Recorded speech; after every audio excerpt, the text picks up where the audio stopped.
Welcome to your daily dose of sci-fi adventures. New stories dropped every single day. Smash that subscribe button and ring the to help us reach 1,000 subscribers and unlock even more epic cosmic tales. Ravix Tehran moved through the dimly lit expanse of his workshop as though navigating a tomb. The cavernous bay on our Alias 9 station, once a hub of interplanetary trade and innovation, now felt deserted, its corridors ghostly and echoing with distant clangs of settling metal. Overhead, ductwork groaned as substandard welds warped under thermal stress. Rust bloomed across once shiny support beams, and persistent leaks of coolant pooled in iridescent rivulets on the floor. In this place of mechanical marvels and cosmic ambition, Ravix had purposefully carved out a niche for quiet oblivion.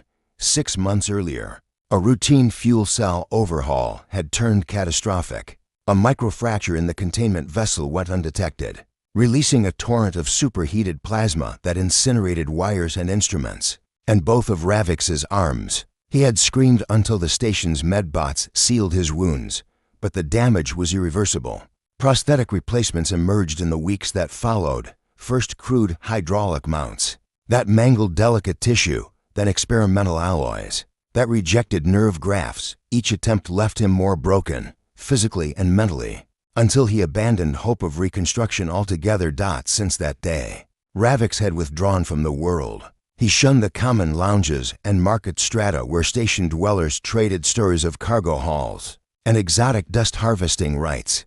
The corporate overseers agents of the Galactic Engineering Consortium sent intermittent offers of the latest cybernetic limbs, paid handsomely. He declined them all.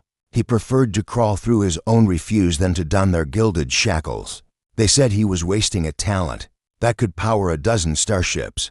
He said talent without freedom was nothing. His sanctuary lay at the far end of Deck Gamma 3, in a cargo hold repurposed for personal projects. The access hatch bore Ravix's own spray-painted graffiti, a skeletal hand reaching toward a fractured star. Inside, clusters of dormant mining drones dangled from overhead rails, dangling like bizarre mobile sculptures on the workbenches. Engines sat in various states of disassembly, hyperdrive cores half exposed, graviton stabilizers murmuring faint tachyons, hull plating shards covered in protective runes scrawled in oil. Ravix saw beauty here, in the interplay of form and function, the whispered vibrations of machinery begging to be coaxed into life, moving on hands and knees. He crawled to a corner, where a hydrofusion coupler lay shattered.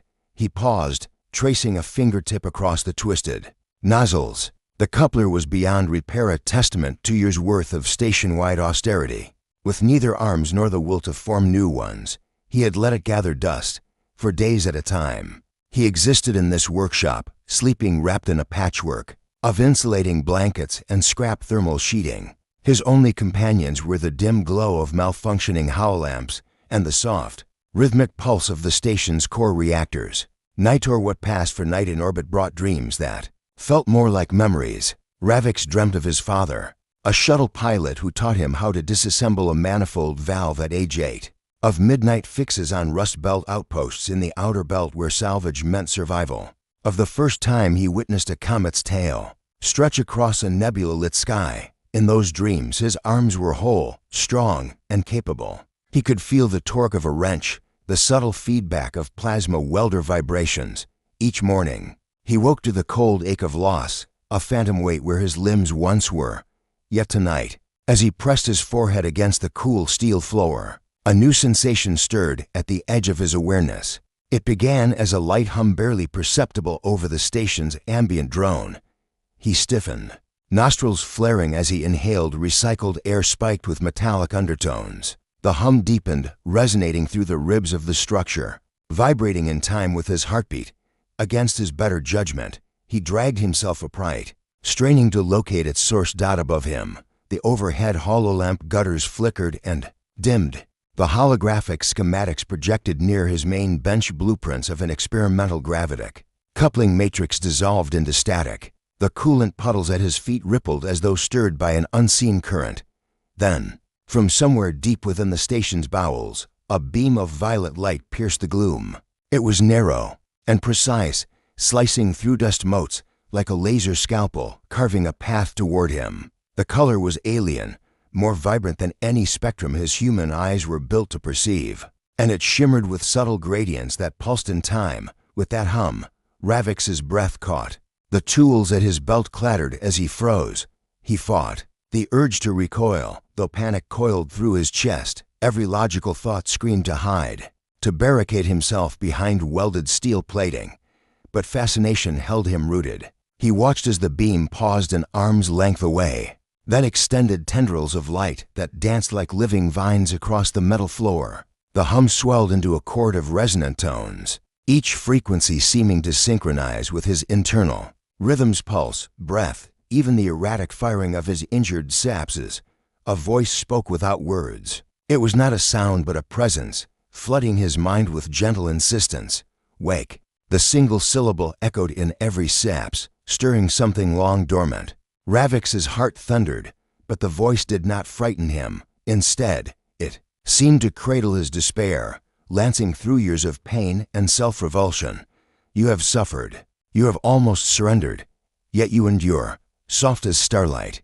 The violet beam curved upward and hovered at eye level. In its center, an orb materialized about the size of a forearm made of shimmering metal and opalescent veils of energy within lay fractal patterns that defied Euclidean geometry, alive with motion. Ravix stared, transfixed. The orb pulsed, in response to his gaze, sending ripples of warmth through the floor and into his spine. He felt tears prick at his eyes, though he could not have told you why. All around him, the station's lights brightened briefly, as though in solidarity with this encounter. Then the violet beam recoiled, retracting into the orb, which then drifted toward him with gravity-defying silence. A final chord resonated, a promise or a warning, and the world dimmed to black. As Ravix's consciousness surrendered to oblivion, the last thing he felt was the coalescence of alien thought and human desolation. Somewhere, in the depths of Aurelius 9, a new chapter was about to begin, one that neither man nor machine could have foreseen. Ravix's world dissolved into a cocoon of sensation. One moment he lay sprawled on the cold steel floor of his workshop, pain and despair coiling in his chest. The next, he floated within a vast, bioluminescent chamber that seemed carved from living rock. The walls glowed with shifting veins of violet and emerald, pulsing in harmony with the resonant tones still echoing in his skull. He was aware, above all else, of a presence and intelligence older than the station itself flowing through him, like liquid electricity. For a heartbeat, disbelief won out. He tried to cry out, but no sound emerged. His tongue felt glued to the roof of his mouth. Panic flared as he realized his limbs were gone. Cold dread surged. He was disembodied, stranded in this alien sanctuary. Then, gradually, he sensed the first stirrings of shape where his arms had been. Something curled at the edges of his vision, sleek, segmented forms that quivered with potential. He blinked, and two articulated limbs unfolded from his shoulders. At first, the new arms looked like they had been sculpted from obsidian glass, dark, reflective, impossibly smooth. But closer inspection revealed intricate circuitry etched into their surfaces, fine glyphs that shimmered like living tattoos, their meaning shifting with every pulse. Each finger tapered into multiple jointed tips, as though to perform delicate tasks far beyond a human hand's capability. He flexed them experimentally. A soft hiss accompanied their movement, followed by a hum of latent power. Pain lanced through his torso as the implants aligned with his neural pathways. His muscles, long atrophied and scarred, quivered under the new stimulus. He gasped, clutching at the slick stone floor as jolts of energy translated into the sensation of tendons uncoiling. For a moment, terror threatened to overwhelm him. This was no medical bay, no consortium laboratory. This transformation was orchestrated by an alien consciousness, one whose motives he could not fathom. But the fear receded when a gentle warmth bloomed in his chest, radiating through his ribcage like a living hearth. The voice returned, soft, omnipresent, resonating in his mind without words, yet speaking volumes. Do not resist. We are the Veil of Aerith, guardians of potential. We sensed your end and chose to intervene. The words caressed his thoughts, smoothing ragged edges of anxiety. The Veil's tone was neither arrogant nor condescending. It resonated with genuine compassion. Drawn by equal parts caution and curiosity, Ravix studied the chamber around him. The ceiling arched above in rib-like struts of bone-white mineral, each strut encrusted with pulsating nodules that resembled biotic flowers. Between them stretched webbing of living circuitry, veins glowing with code-like pulses. Beneath his torso, the slab had been nothing more than a cradle. Now it liquefied in a silent cascade of motes, feeding into the chamber floor as though to nourish its own sentience. With burgeoning strength, Ravix rolled onto his side and pushed himself up. His new arms bore his weight easily, the alloy flexing with uncanny responsiveness. He steadied himself, eyes widening as the veil projected visions directly onto his retinas, star maps mapping uncharted wormholes, fractal renderings of biomechanical symbiosis, genetic blueprints of countless species. Information cascaded like a torrent, threatening to drown his human mind. Instinctively, Ravix jammed one hand chamber arm against his temple. He tasted copper on his tongue and felt sweat beat at his hairline. "Stop, give me time," he projected, voice trembling in his mind. The veil paused the flow, but its presence lingered, supportive and inscrutable. He closed his eyes and focused on his breath, inhaling the sweet, slightly metallic scent of the chamber air. The shuddering resonance quieted, leaving behind a sublime silence. Slowly, the voice returned, gentler than before. "Integration must occur swiftly, or your body will reject us, but we will adjust to your pace. Fear is the last vestige of your old limitations." As if in answer to his plea, the glyphs along his arms shifted color, from deep violet to soft turquoise. He flexed his fingers again, this time with less pain and more control. He touched his chest, feeling the faint thrum of implanted circuits sensing with his heartbeat. Beneath the chamber's phosphorescent glow, Ravix studied his arms in wonder. He rotated his wrists, discovering hidden tools. The outer layer peeled back like metal petals to reveal micro-welders, sensor filaments, and nanoscale fabricators. Each tool hummed with potential.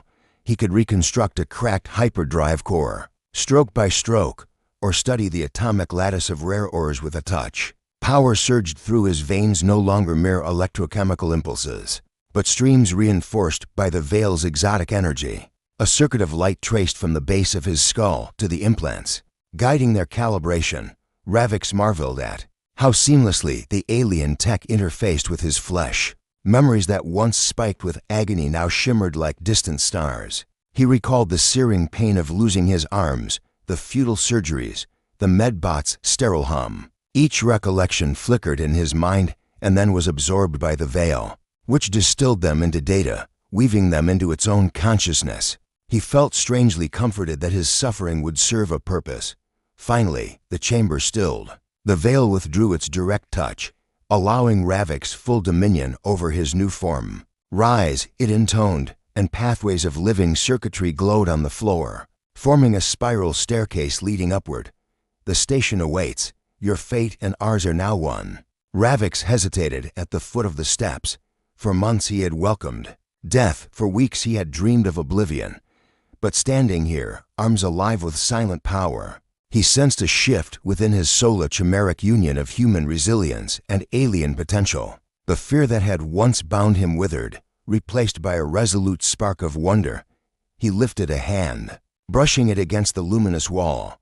The mineral yielded like warm wax beneath his touch, echoing the station's heartbeat with a living pulse. It answered him in kind, a symphony of light and hum confirming their nascent bond. Every fiber of his being vibrated with anticipation. Beyond the chamber's crystalline doors lay the rusted corridors of our Alias 9, but now Ravix Tehran would traverse them not as a dying mechanic, but as the vessel of something greater. Taking a steadying breath, he ascended the spiral. With each step, the chamber's glow dimmed behind him, replaced by the station's cold fluorescence and the distant throb of turbines. Yet the resonance stayed within his bones, a new lifeline woven through his very cells. As he emerged into the corridor outside his workshop, he flexed his fingertips and watched the nails of his implants retract into precision tools. A stray maintenance drone buzzed by, dead-eyed and mechanical until it paused mid-flight, its sensors locking onto his glowing, Gauntlets. Its servos word, and it veered toward him, responding to an unspoken command. Ravix's lips curved into a determined smile. He had once vowed to die alone. Now he walked among the ruins of humanity's hub in orbit, armed with alien marvels, and a purpose reborn. The unbidden surge had chosen him for a reason, and Ravix would repay that gift with every ounce of his renewed strength. The veil of Aerith pulsed softly in his mind, ready to guide him forward, and he welcomed the journey. Ravix Tehran felt the station's pulse in every fiber of his being, his newly grafted arms, alive with alien circuitry, tingled with residual energy as he navigated Aurelius IX's dim corridors. Moss-green cabling sagged like aneurysms along bulkheads, and every locker bore the patina of neglect. Yet now, with each step, Ravix sensed latent potential beneath the corrosion-hidden conduits awaiting revival, dormant systems yearning for reconnection. He paused before the entrance to the station's fusion core vault.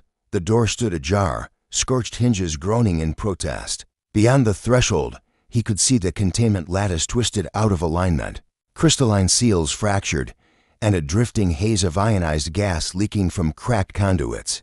In this dilapidated heart of Aurelius IX, disaster simmered. A breach could scythe the station in two. But Ravix no longer perceived doom. He saw opportunity. He knelt and extended his left arm, an intricate mesh of alloy and living fiber, toward the gash in the primary pressure conduit. High-resolution sensor tendrils emerged from his fingertips, probing the fissure's molecular structure. He mapped fracture lines in real time. The data streaming into his consciousness in the veil's soothing voice reinforced the lattice. With biocrystal threads extracted from the grotto, materiamorph graphs to emulate the original alloy's thermal threshold. He exhaled and let control pour through his veins. The glyphs along his arms flared to brilliant teal, and he drew upon the alien forge within. Fingers that once gripped wrenches now wove filaments of living crystal around the conduit. Under his touch, the threads aligned themselves into a self-centering sheath, bonding seamlessly with metal. Sparks danced along the repair like living fireworks, then stilled, leaving the breach sealed and humming with stabilized pressure. Even as he worked, Ravix's mind wandered back to the weeks of integration, the excruciating surge of data, the blissful pause when alien thought and human memory wove together. He had feared losing himself, becoming a conduit for an inscrutable will. But each trial had tempered his resolve. The veil did not dominate, it collaborated. It had amplified his heart's capacity for wonder, not erased it. Together they formed something neither alone could achieve. A sudden jolt rumbled through the floor, rattling loose debris from overhead struts. The core's containment field flickered, an ominous stutter that threatened to cascade into a full meltdown.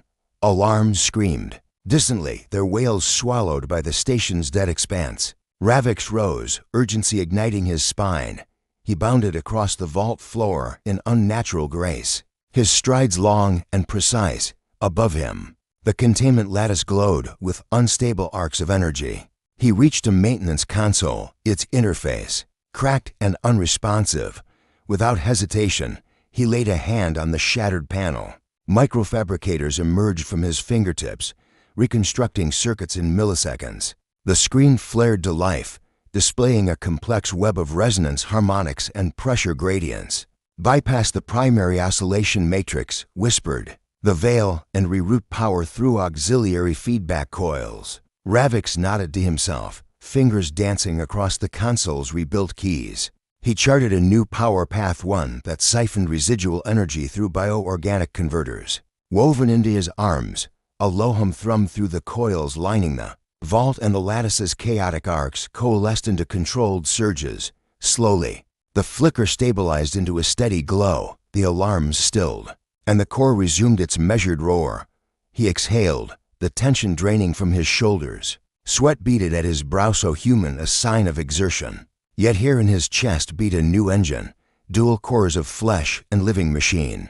He flexed his hands, watching tendons of incandescent circuitry ripple beneath the alloy skin.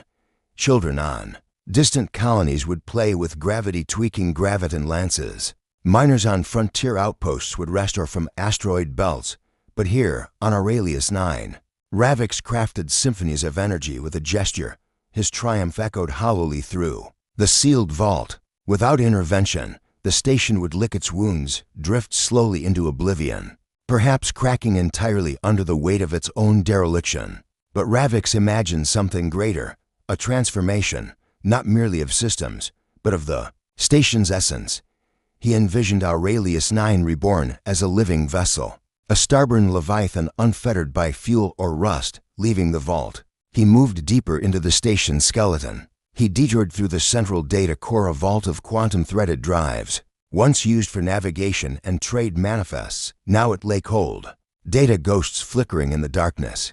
Side by side with the veil, Ravix accessed the drives, his fingers weaving through data streams as though plucking notes from a score. He located archive blueprints of dormant bioreactors, experimental modules abandoned for fear of instability. With a decisive breath, he initiated a remote protocol, patches that would reactivate dormant spines of living or woven into the station's substrata.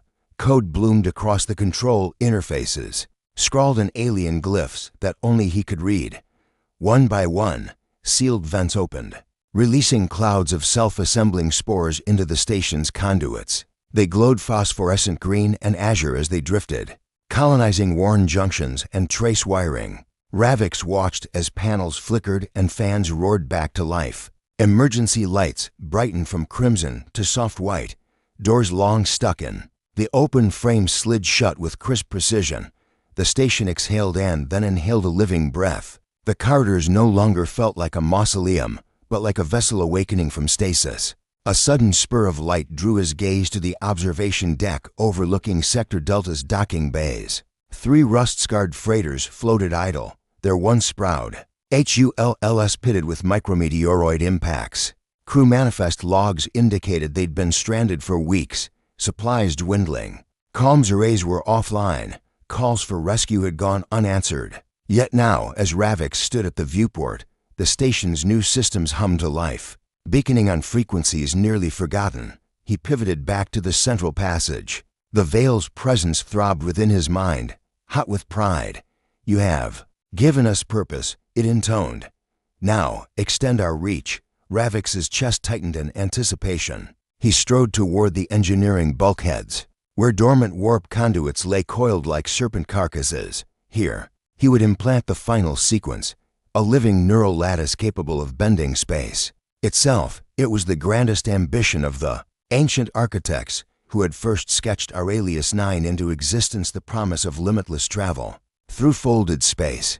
He knelt before the conduits and pressed his palms against the coiled titanium. The glyphs on his arms shifted to radiant magenta with a whispered incantation of code. He wove living ligaments of crystal around the coils. They glowed, emulating the patterns of quantum fold resonance he'd absorbed in the grotto. The conduits shivered, then pulsed with potential as if recognizing a forgotten command. Alarms wailed anew, this time from the docking bays. Ravix glanced through the reinforced glass. The 3 freighters, no longer adrift, ignited their thrusters in unison, aligning as if obeying a single will. They turned toward the central hangar, then docked with precision that belied their battered exteriors. Crew airlocks cycled open, and disheveled figures tumbled onto maintenance struts, blinking against the glare of revitalized station lights. Wordlessly, they spotted Ravix. In his newly armored form, he looked more legend than man. Arms of living alloy glowing softly in the dim corridor light, eyes alight with unfathomable knowledge. They gaped as he rose, the Veil's symphony humming through his movements. Ravix lifted a hand in greeting, half machine, half miracle, and sealed his gloved fingers in a complex salute. The alien glyphs along his arms shimmering in acknowledgement. That gesture spoke volumes. He had saved them, but more than that, he offered a new future, one where humanity and the alien Veil of Aerith could co-author destiny, forging starships not of cold steel and empty fuel lines, but living vessels pulsing with possibility. In that moment, Ravix Tehran felt the weight of both burdens and blessings settle upon him. He was no longer a dying mechanic nor merely a host. He was the nexus of 2 worlds, the catalyst of transformation, and as the station's core thrummed in harmonious resonance, he knew the true test lay ahead. to guide Aurelius 9 beyond its ancient orbit, into the boundless sea of stars where the Veil's voice promised wonders yet unseen. Ravix Turan stood at the threshold of the control nexus. Aurelius 9's once sterile command center now transformed into a cathedral of living crystal and biotic metal. Arcs of soft violet light traced along the vaulted ceiling, converging on a central daze that pulsed like a heartbeat. Every panel, every console, every viewport had been reborn in the days since the unbidden surge, an organic symphony of machinery and life, humming in perfect resonance. He took a steadying breath, feeling the alien implants in his arms flex, and survey the chamber. The veil of Aerith, now fully integrated with his consciousness, whispered half-heard currents of energy and possibility. This is our crucible. Here you prove that flesh and alloy may transcend mortality. At the center of the daze floated the station's core nexus, a crystalline sphere half-embedded in concentric rings of living metal. It contained the convergence of all power and data flows, the locus from which Aurelius 9 drew both its strength and its awareness before the surge. This nexus had been little more than a diagnostic node. Now it sang with sentience. Ravix crouched and placed a hand upon the sphere's midline. Instantly, glyphs flared along his arm, and delicate filaments of living code wove between his neural pathways and the nexus's core matrix. He felt raw streams of information cascade through him, star charts of unvisited sectors, melodic resonances of quantum fold dynamics, living schematics of the station's new biotic hull. His heart thundered. But fear had no purchase here, only the exhilaration of becoming. A surge of static rippled through the chamber. On his mental horizon, a vista of black space opened, studded with distant suns and swirling nebulae. Between the stars, a skein of vortex-like gateways beckoned in stable fold points that could fling Aurelius 9 across light years of void in an instant. The veil guided his vision to one such gateway, glowing with pale azure, a wormhole backscatter, field mapped centuries ago by the station's first explorers, long deemed too unstable for travel. Choose, the veil murmured. Remain here as protector of relics, or cast us forth into the unknown. Ravix exhaled, chest rising with purpose. He straightened and pressed both palms against the sphere. We journey, he declared aloud, his voice echoing through the living walls, not as deserters of our world, but as pioneers of its renewal. At his command, the crystalline rings spun, aligning in concentric arrays. The living metal of the floor rippled and reformed into a conduit, channeling raw reactor energy into the nexus. Glyphs along Ravix's arms glowed white-hot, drawing power from his very lifeblood. A humming crescendo filled the chamber, notes so pure they seemed to resonate in his bones. Outside the nexus, Aurelius 9 responded. From every bulkhead, bioluminescent vines unfurled, weaving across the hull's interior surfaces. Panels slid open to reveal crystalline thrusters that glowed with the same violet luminescence as Ravix's implants. The station exhaled a deep hum as power bled from its core to these bioreactors, each pulse sending ripples across the void.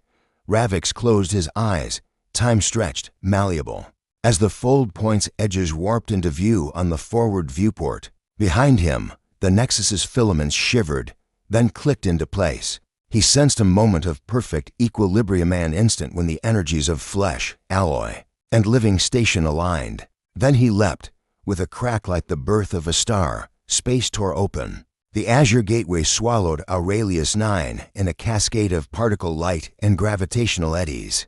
Ravix gripped the console, feeling the station's living hull press against his palms, its heartbeat synced to his own. Every conduit, every cable, every living filament pulsed as one organism charting its new course. In the darkness beyond, stars streaked, their points of light stretching into lines. It was neither jump nor slide, but a gentle unfolding, as if the station itself breathed across dimensions. Inside the nexus, glyphs of the veil danced across Ravix's vision, coordinates, status reports, adaptive protocols. He responded with a flick of his wrist, altering the station's vector with nanosecond precision. Moments, perhaps lifetimes later, the world snapped back into focus. Aurelius 9 emerged in a sector uncharted on any human map, a stellar nursery. of violet gas clouds and newborn suns. The air grain of cosmic dust drifting past each viewport like motes of golden pollen. He glimpsed a planet ringed with cerulean oceans, a moon with ice-capped peaks, and an asteroid field glittering with metal-rich ore. A collective exhalation seemed to radiate from the station itself. The living hull glowed brighter, and Ravix opened the Nexus's external shutters. He gazed out at this untouched frontier, an empty canvas for humanity's rebirth. Guided by the wisdom of the Veil, footsteps approached behind him. 3 technicians from the recently docked freighters crossed into the Nexus, their eyes wide. With awe, they saw Ravix standing before the viewport, arms aglow like twin constellations, shoulders squared in quiet triumph. A single engineer whispered, "He's a god, or a ghost." Ravix turned, offering a nod, both human and machine. "We are neither," he said softly, voice carrying through the chamber's biotic acoustics. "We are a new beginning." He gestured at the viewport. "This world here," he continued, "lies untouched, but we won't colonize it as conquerors. We will share its bounty, learn from its mysteries, and forge alliances with life, with technology, and above all, with each other." Behind him, the Nexus's filaments responded, weaving a tapestry of light that illustrated his words, networks linking station and planet, currents of data and energy flowing like rivers, bridges of living matter uniting metal and soil. The technicians gasped, tears mixing with laughter. Hope, that almost forgotten spark, flared in their eyes.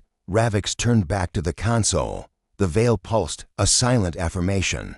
Together, they charted a new trajectory, a gentle descent toward the planet's upper atmosphere, followed by the deployment of exploratory drones and living seed pods designed by Ravix himself to adapt and flourish. Beyond that lay uncounted adventures, first contact with newly evolved species, alliances with other starborn voyagers, discoveries that would rewrite biology and physics alike. As the station angled its living thrusters for descent, Ravix looked down at his arms, sleek, iridescent, and humming with life.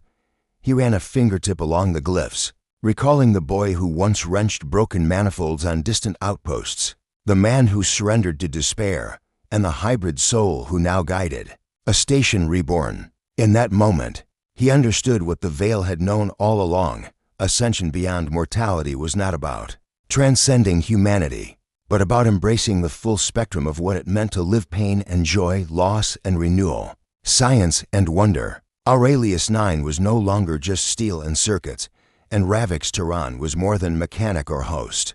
They were the vanguard of a new epoch, poised to awaken a cosmos slumbering in dust and starlight. And as the first seed pods drifted down through layers of violet cloud toward the waiting planet below, Ravix Tehran felt the promise of countless tomorrows unfurl within his chest, an unbroken vow that life, in all its forms, would endure and evolve and soar ever farther among the stars.